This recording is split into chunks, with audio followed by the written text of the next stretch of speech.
let's head to the voicemail of Truth and Reason for the first time today. Hey, Dave, Mike in West Virginia. There is nothing that anybody could show me that would convince me that a one-year contract for $8.7 million for Jameis Winston is more valuable than re-signing Joe Flacco, especially when Joe Flacco wanted to be here. There's nothing that can convince me that that is the better move. I know why they made that move, and it's pretty sad that you had to take into consideration Deshaun Watson's feelings, because just as soon as he has a bad game, the crowd's going to be chanting, Flacco, Flacco. Joe Flacco showed you he had more ability to run the ball than what y'all thought he did, and he was extremely smart. Bad move by the Browns. I'm telling you, I'm dreading the next 2 or 3 years of watching a quarterback. As always, appreciate all of the voicemails. That's why you got to wait. And it said up to $8.7 million. It's more like a $4 million thing. And if he plays a bunch of snaps, it could be worth $8 million. Look, Joe Flacco was really good. I don't know that he can replicate what he did last year. If I was going to bet on it, I'd bet against it. Jameis Winston's 10 years younger. He's more athletic. He's more mobile. I get why people are upset, but I also understand if I'm sitting there making that decision, I might just go with Jameis Winston. I don't – it's that close for me. He's a top 5 backup in the league, Dave. He is. He just is. He's probably a top 35 quarterback in the league.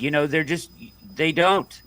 Not always do the best quarterbacks get starting positions because of age and things like that, right? So he has the ability to make every throw that Joe Flacco can make down the field, certainly.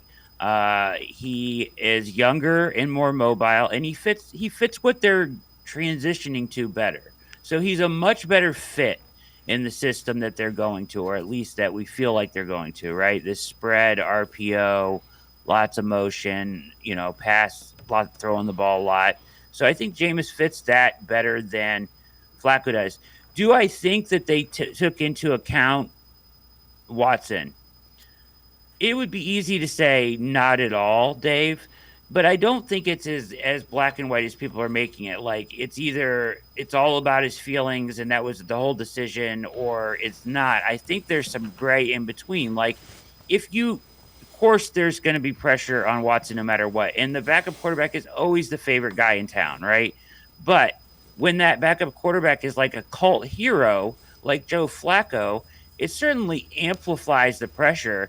I mean, how does it feel if you're the starting quarterback and you go to training camp and the entire training camp at home is chanting the backup's name? Like, that's going to be kind of weird, right?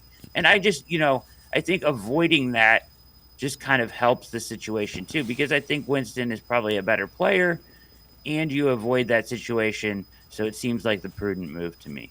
Yeah, and again, all the moves that you've made, I believe, Dorsey and bringing in the guys that, even Dickerson with motion and Tommy, it's all aimed at making Deshaun Watson as good as he can be. Yes. And I'm with you.